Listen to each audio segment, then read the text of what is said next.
I'm going on a journey around beautiful and breathtaking Bangladesh. It's one of the greenest countries in South Asia.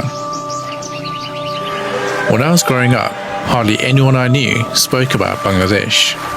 The only stories I've heard were from beloved Khalifatul Masih. And I traveled Bangladesh so much that so far I have not met any other Bangladeshi who has traveled so much as I have. So as Bangladesh turns 50 years old, join me as I trace Huzur's footsteps and see for the first time what made Huzur fall in love with the land of Bengal. आपको अल्लाह मियाँ ने बहुत सुंदर मुल्क दिया है, बहुत प्यारा है.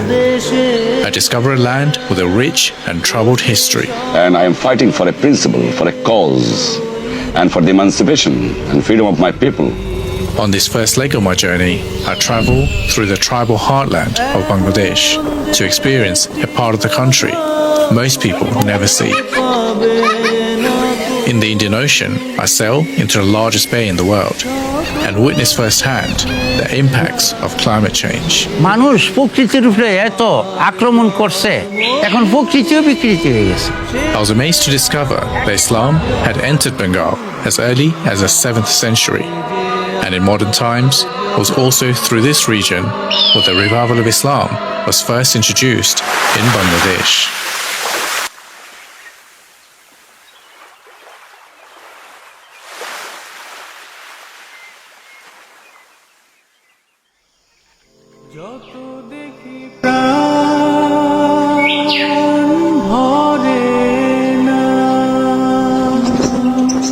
Beaches in the world. From here, I'll be travelling north towards the city of Chittagong before heading to Brahmanbaria, covering more than 400 miles on my first leg.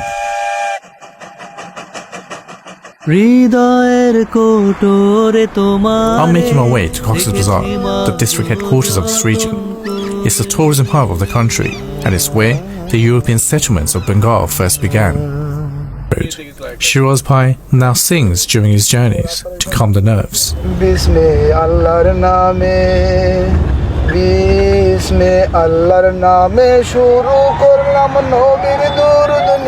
Nearly 100 miles northwest, we arrive in Chittagong, Bangladesh's second largest city. It's a gritty, crowded and congested place, but as a gateway to the hill tracks, it's also one of the most lush and beautiful cities in Bangladesh. It's a place many visitors pass through at some point, especially en route to Cox's Bazar. The port of Chittagong is the main maritime gateway to the country. Historically, it's been an ancient seaport due to its natural harbour. Today, the port is the third busiest seaport in South Asia.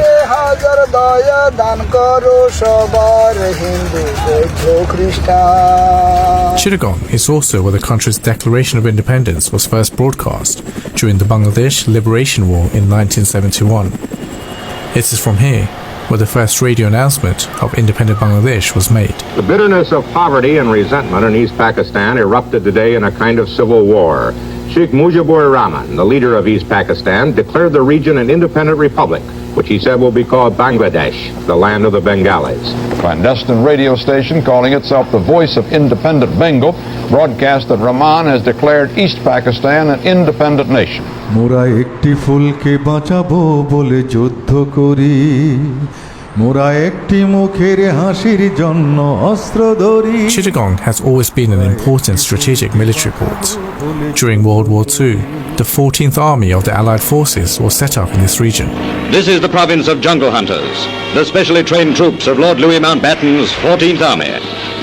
Regiments from every part of Britain, from the Highlands to the home counties, and the warrior soldiers of India, the Gurkhas, the Jat Sikhs and Punjabi Muslimen. My great-grandfather, Afsaruddin Bhuiya, served in that war as a Subedar Major for the British Indian Army. My family haven't spoken much about his wartime experiences. All I know is that he was stationed at the Indian-Burmese border. যে মাটির চিরমমতায় আমার রঙে মাখা, যে মাটির চিরমমতায় আমার রঙে মাখা. I wanted to find out more about the troops that served in this region, so I headed to the Chittagong War Cemetery to speak to someone whose father also served in the war. Well, my father was in Royal Indian Air Force. He fought in the Second World War. He was a Second World War veteran. And he gets a letter from British Queen, you know, an appreciation letter, yeah, just recently, I mean, just before he died, he gets a letter from, oh, wonderful, from the Queen. It's a serene burial place hidden in the heart of this otherwise noisy city.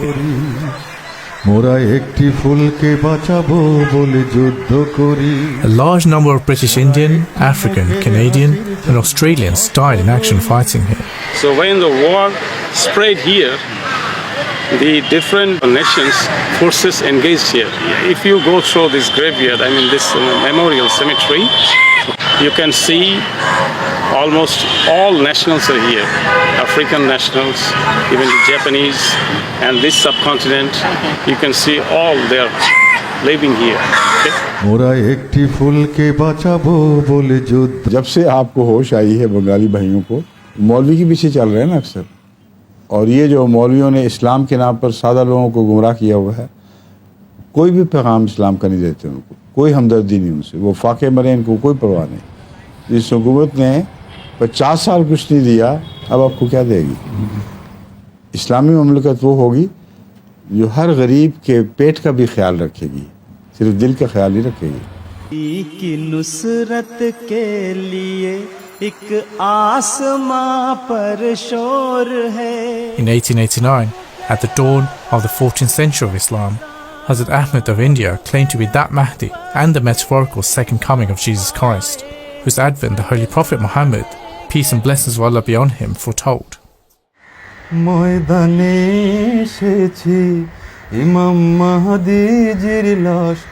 And again, it was in Chittagong where the revival message of Islam first entered the region of Bengal.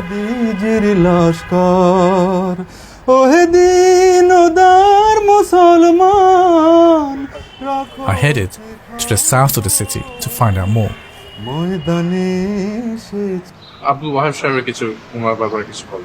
Abdul Wahed সাহেব তো ব্রাহ্মণবাড়িয়ার বড় মৌলানা সাহেব হিসেবে পরিচিতই।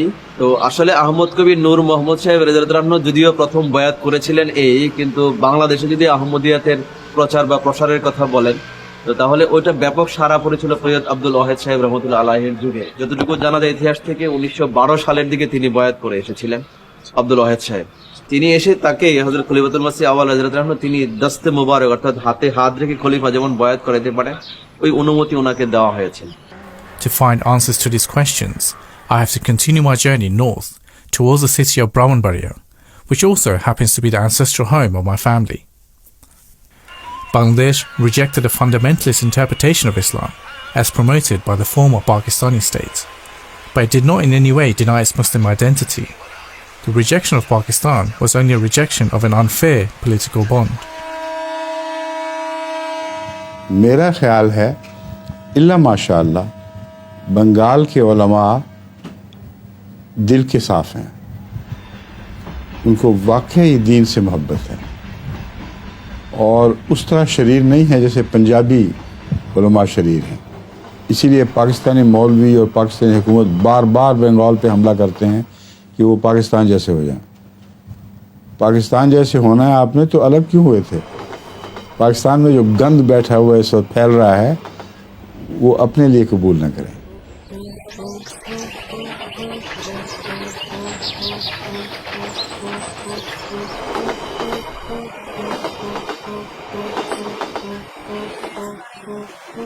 Colonial rule.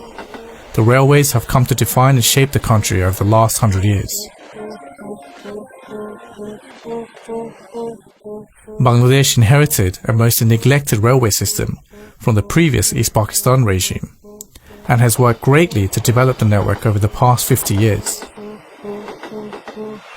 It's a fascinating experience walking through the carriage whilst watching different vendors trying to sell things. The people here are very friendly and are always up for a casual conversation.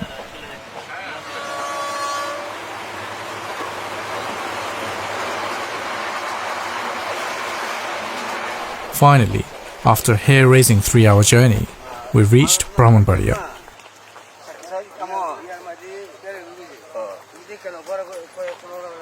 ও আমার দেশের মাটি তোমার পরে ঠেকাই মাথা। Brahmanbaria is a district to the east of Bangladesh. It literally means the place where Brahmins, the highest ranking of the 4 Hindu social classes, reside.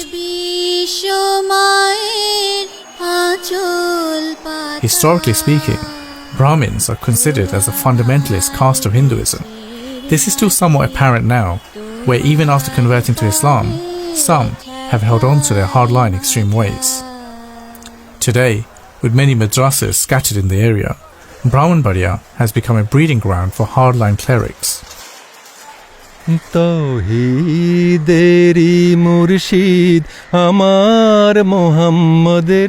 This, however, wasn't the case a century ago, when Brahmanbaria was said to be a place for the learned Muslims, with one of the largest and oldest Islamic universities in the country. It was in this backdrop where Hazrat Sayyid Abdul Wahid, the first Amir Jamaat Ahmadiyya Bangladesh, was born. মৌলানা আব্দুল ওয়াহিদ রহমতুল্লাহ আলাই উনি পূর্বের থেকেই উচ্চ বংশীয় এক সম্ভ্রান্ত পরিবারে জন্মগ্রহণ করে ওনার খ্যাতি সারা তৎকালীন অখণ্ড বাংলাতে ব্যাপকভাবে ওনার পরিচিতি ছিল। মহাভারতবর্ষের মধ্যে বিশিষ্ট কয়েকজন আলেমের মধ্যে উনিও একজন শ্রেষ্ঠ আলেম ছিল। Maulana Wahid was the head imam of the famous Jami Mosque in Brahmanbaria, which is still the largest mosque in the city and active till this day. He was later honoured with the title Qazi and Mufti for his excellence in religious and secular knowledge. He was also appointed as the head cleric of the most prestigious school in Brahmanbaria. তো এক সময় দেখা যাইতেছে কি হযরত মির্জা গোলাম আহমদ কাদিয়ানী আলাইহিস সালাম যখন ইমাম মাহদী আলাইহিস সালাম দাবি করে ওনার প্রচার বিভিন্ন পৃথিবীর প্রান্তে প্রান্তে পৌঁছতেছে, তো উনি এই বিষয়টারে গবেষণা করে দেখছে কি যে আসলে তো এই যুগেই দাবি করার কথা। তখন উনি এই বিষয়টারে চিন্তা করে সেটা পত্রালাপ শুরু করলো ইমাম মাহদী আলাইহিস সালামের সাথে। পত্রালাপ শুরু করার পরে এক পর্যায়ে ইমাম মাহদী আলাইহিস সালাম ওনারে এক সিডির উত্তরে বলছে যে আমি আপনার কাছ থেকে কুশবুক জ্ঞান পাচ্ছি। The promised Messiah later published the letters and correspondence he received from Maulana Wahid in his great book Brahina Ahmadiyya. তো যাই হোক এই হিসাবে ওনার সাথে পত্রালাপ করতে করতে করতে করতে উনি এক পর্যায়ে ঠিকই কোরআন হাদিসের সত্যতার নিরিখে ইমাম মাহদী আলাইহিস সালাম যে উনি সত্য মাহদী এতে ওনার মধ্যে আর কোনো সন্দেহ নাই। Later, after the demise of Prophet Ahmed, Maulana Wahid travelled to Qadian. In the course of his stay in Qadian, Maulana Sahib took the Pledge of Allegiance at the hand of Hazrat Maulana Hakim Nuruddin, the first successor to Prophet Ahmed. এর মধ্যে নিষ্ঠাবান কিছু প্রায় 1000 আহমদিয়াত গ্রহণ করে ইহানো এক জামাতি সিস্টেমে উনি কার্যক্রম শুরু করে আহমদিয়াতে। আর এর থেকেই সারা বাংলায় আহমদিয়াতের এটা বড় আনন্দের বিষয়। আমিও ভাবি যে ওনার কারণেই চাই না সত্যের সন্ধান পাইছি। তো আসলে ওনার কাছে লাখো শুকরিয়া, ওনার কৃতজ্ঞতা স্বীকার করি আমরা। ওনার মাধ্যমে বাংলাদেশের আনাচে কানাচে গিয়ে আহমদিয়াত পৌঁছে, এর জন্য আল্লাহর কাছে লাখো শুকরিয়া আদায় করি আর ওনার রুহের মাগফিরাত কামনা করি। Over time, some clerics who previously admired Wahid Sahib began to speak ill of him and started to openly mock his followers in public. ওনার ঐতিহ্যের পাহাড় ভেঙে গেল।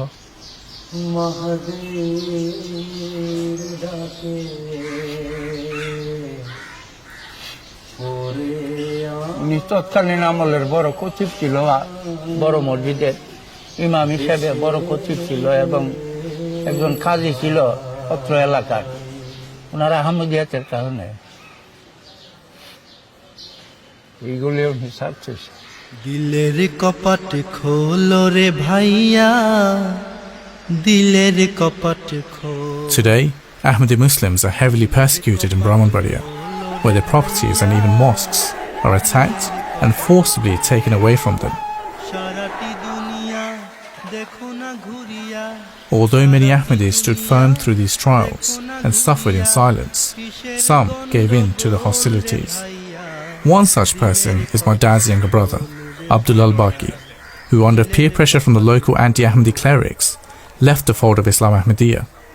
Today, he has again returned to Islam Ahmadiyya, this time with even more faith and zeal than before. I wanted to know why he left the community, how it impacted his life, and why he later decided to return to the fold.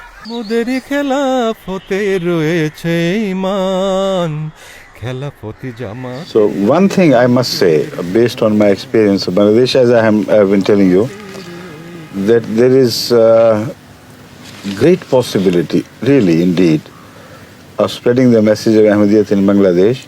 I have high hopes of not only the common man of Bangladesh, for which I have very deep respect, but also of ulemas. I know there is a section among them who is very obnoxious in their hostility, but a large number among the ulema, they are innocent people, very simple and true as well. Africa stands first in the whole world in this. Yes. But after that, I think it's Bangladesh. The ulama can also change. So it's for Bangladesh Jamaat to take up the cudgel in their hand, and to lead the movement. इंसानियत जिंदाबाद खलीफा रहमान जागोरे नौजवान जागोरे नौजवान जागोरे Join me on the next episode where I travel to Dhaka, the capital city of Bangladesh, one of the most crowded and densely populated cities in the world. जागोरे नौजवान